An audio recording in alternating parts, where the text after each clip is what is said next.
내가 안 하면 다른 사람 통해 일을 이루신다라는 제목으로 하나님 말씀 증거하도록 하겠습니다.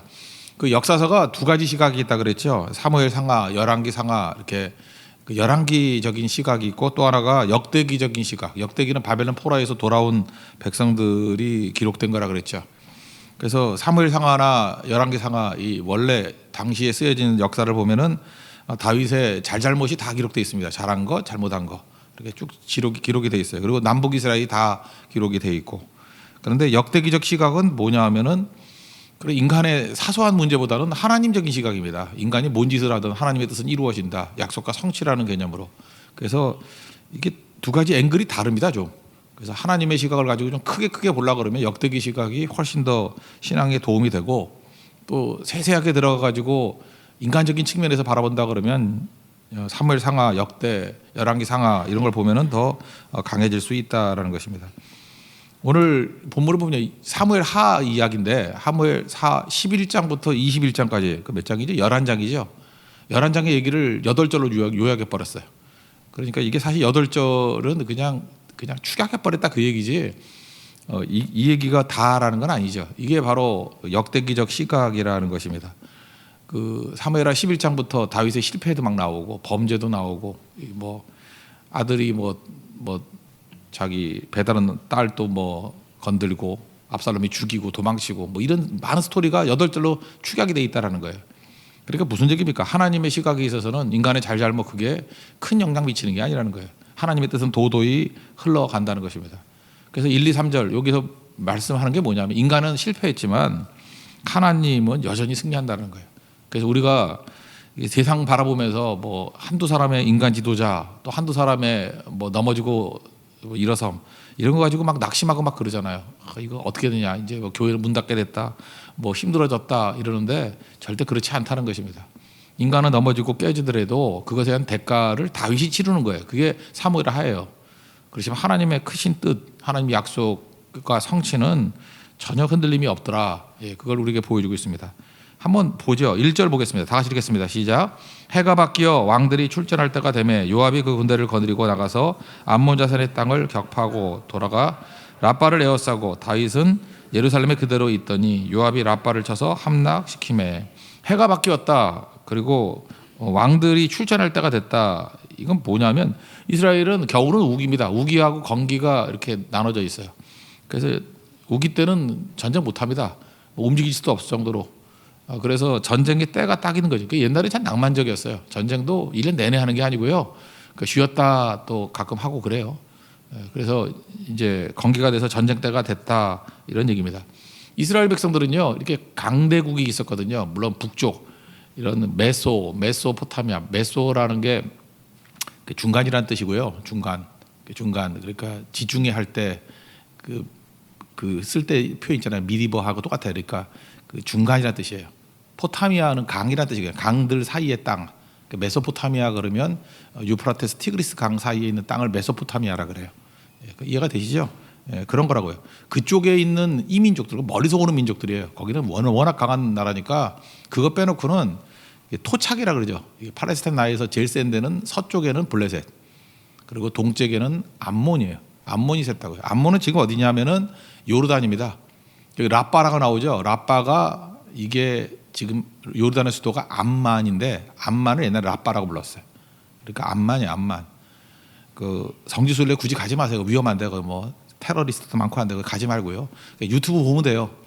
보면 되는데 거기 보면 페트라라 그래가지고 그 돌멩이로 지은 도시가 있다 그랬죠. 거기 좀 가보고요. 암만, 이게 라빠가 얼마나 요새인지 지금도 가보면 어마어마한 요새라고 나와요. 그래서 이게 만만치 않은 데다. 근데 이 라빠가 함락된 게 바로 여기죠. 이때 함락됐다. 그 얘기고, 이 함락시키는 이 사건을 통해서 사실은 그 우리아도 여기서 죽어요. 그 암만 함락 작전에서 병력을 뒤로 빼가지고 죽게 만드는 거죠. 그런 식으로 만든 게 이게 요르단의 암만, 라빠 전투에서 이루어진 일이다. 그걸 말하고 있습니다. 근데 특이사항은 뭐냐면 중간에 이거죠. 다윗은 예루살렘에 그대로 있더니 여기서 이제 눈치를 채야 돼요. 제가 사무엘하 1절 11장 1절과 2절만 읽어드릴게요.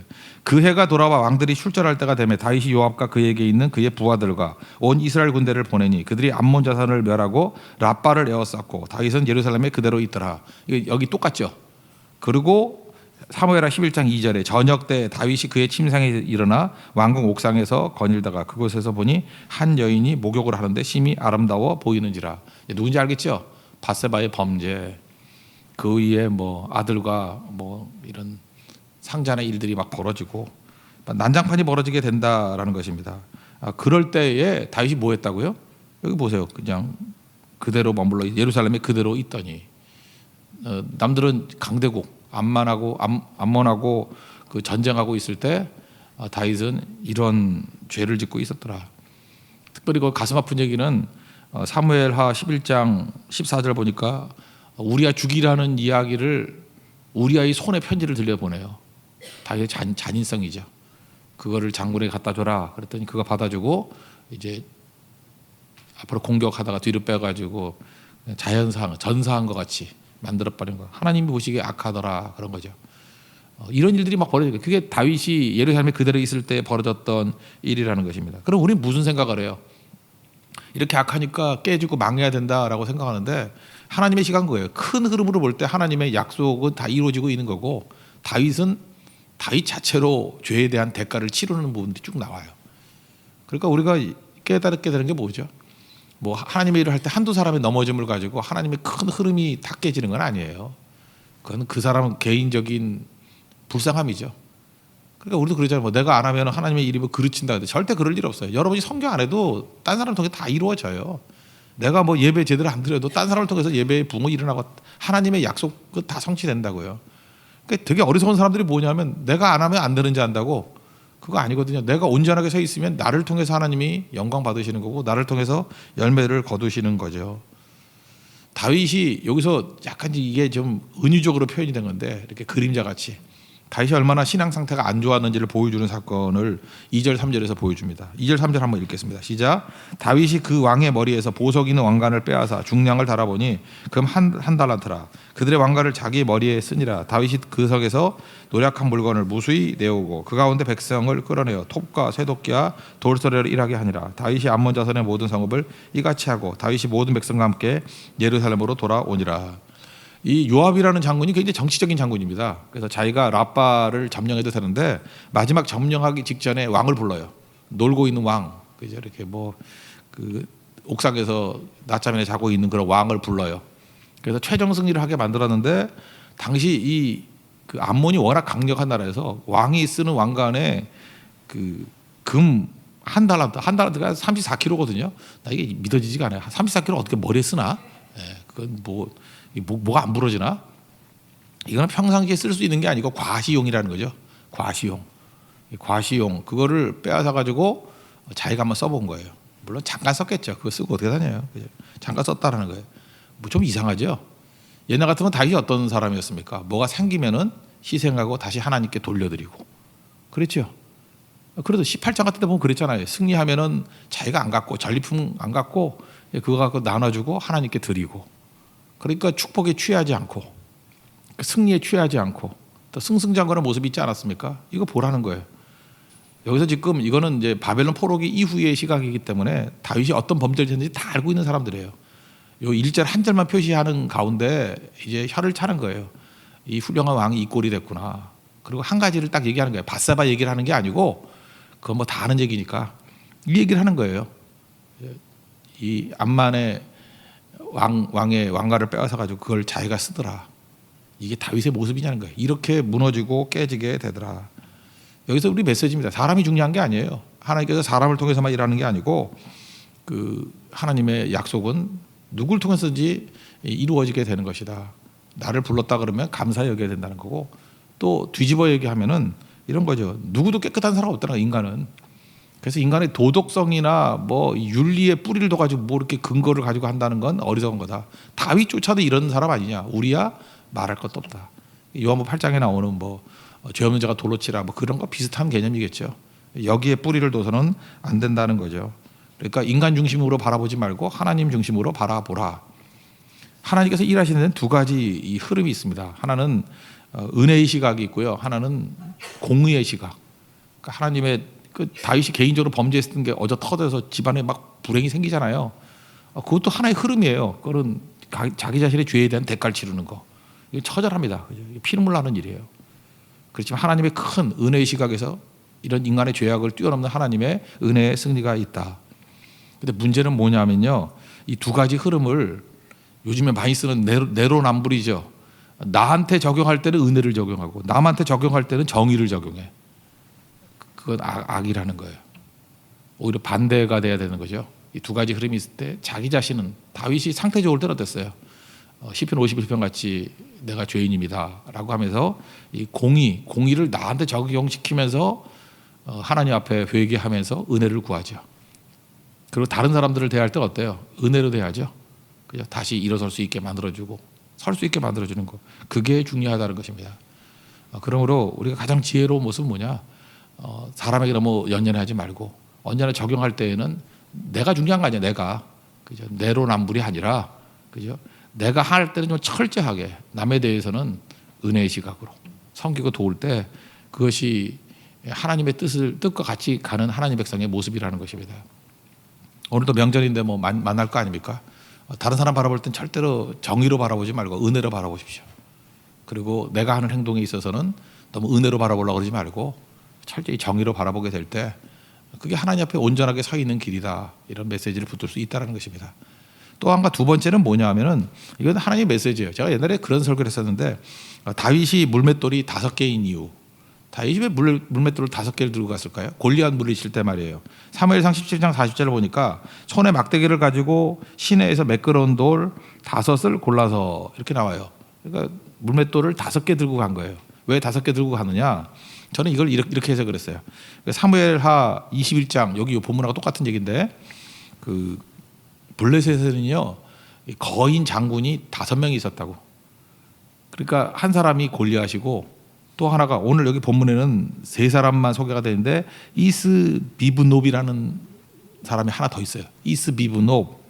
그다음에 여기는 삽이라고 돼 있는데 3배 10배라고 되나? 10배라고 돼 있고 이름이 한번 그게 뭐고 라흐미는 골리앗 동생이고 그다음에 이름이 없는데 육손이 손가락이 6개 발가락도 6개 그래서 총 24개.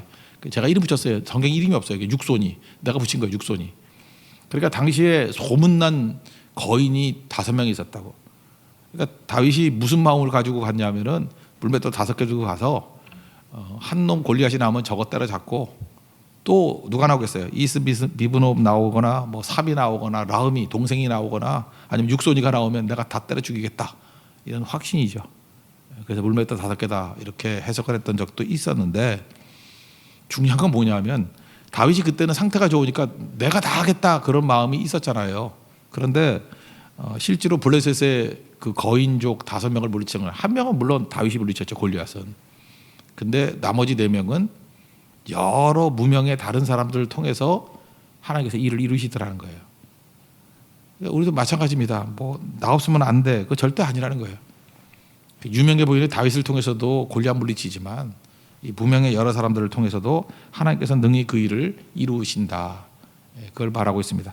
우리 4절부터 8절까지 한번 읽겠습니다. 시작. 이후에 블레셋 사람들과 게셀에서 전쟁할 때 후사 사람 십부게가 키가 큰 자의 아들 중에 10배를 쳐 죽이매 그들이 항복하였더라. 다시 블레셋 사람들과 전쟁할 때 야일의 아들 엘하난이 가드 사람 골리앗의 아우 라흐미를 죽였는데 그 사람의 창자루는 배틀째가 떴더라.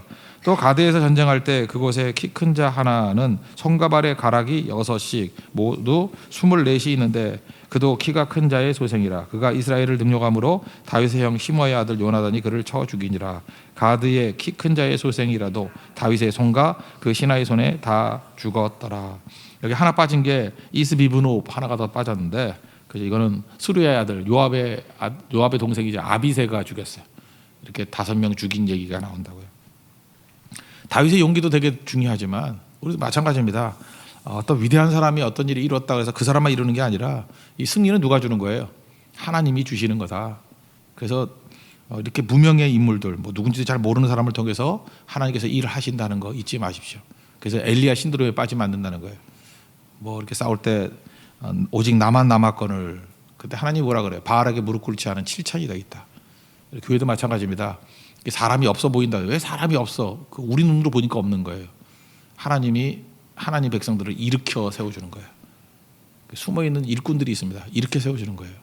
그러니까 교회가 정말 은혜가 임하면 어떤 일이 벌어지느냐, 숨어있는 자들이 일어서서 하나님에 동참하고 또 이미 앞장서서 일했던 사람들이 거기에 약간은 좀 질투심도 느껴야 돼요. 시기심도 느껴야 돼요. 정신 차려야겠다. 그죠? 이게 먼저 된 자가 나중되고 나중된 자가 먼저 되겠구나 하고 일어서게 될 때, 그래서 이게 서로 상호 작용이 참 좋아지는 거예요. 그래서 충성하게 될 때 그때가 최고 전성기가 되더라. 마지막 다윗의 모습에서는 이 모습이 드러나게 되더라는 것입니다. 하나님 앞에서 우리가 어떤 모습이었든, 그러니까 하나님 나라에는 버릴 게 하나도 없죠. 뭐 모태신앙도 잘 쓰임 받을 수 있고요. 지금 막 믿은 초신자도 잘 쓰임 받을 있고, 뭐가 더 좋냐? 하나님 은혜가 넘쳐나면요, 뭐라고 말할 수 없어요. 모태신앙은 오래 믿었기 때문에 안정적이어서 유리한 점이 되게 많이 있고, 또 초신자는 초신자 나름대로의 열정과 헌신이 있어서 더 많은 일을 이룰 수 있고, 또 이렇게 평탄하게 자라는 사람들이 할 수 있는 일들이 있고요. 또 삶에 고난이 많아가지고 험난함이 있어서 그게 또 지경을 넓히는 게 있잖아요. 그죠? 굉장히 넓어져가지고 많은 사람들을 이해하게 만드는 그 wounded healer, 상처 입은 치료자가 되는 능력이 있다는 거예요. 그래서 우리 각자 이렇게 보십시오. 다 달라요, 모습이. 그렇지만 하나님의 은혜 아래서는 누구도 쓰임 받을 수 있다는 거예요. 그때의 중요한 건 내가 건강하던 아프던, 내가 뭐 사람들이 눈에 보일 때 의인이었던 죄인이었던, 내가 뭐 평가가 좋았던 나빴던 다 쓰임 받을 수 있어요. 은혜 안에 들어가서 우리 어떤 모습인지 쓰임 받는 하나님이 종이 되길 바랍니다. 그래서 11장이나 되는 엄청난 길이를 8줄로 줄여서 한마디 시각으로 보라는 거예요. 인간들은 지지고 볶고 여러 가지 일이 있었지만 하나님의 뜻은 이루어지지, 이게 메시지예요. 그러므로 그 하나님의 거룩한 뜻을 이루는데 동참하라. 그죠? 헌신적으로 동참하라. 그 메시지입니다.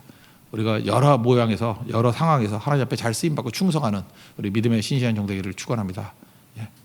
자리에 세련하겠습니다. 505장 찬송하겠습니다.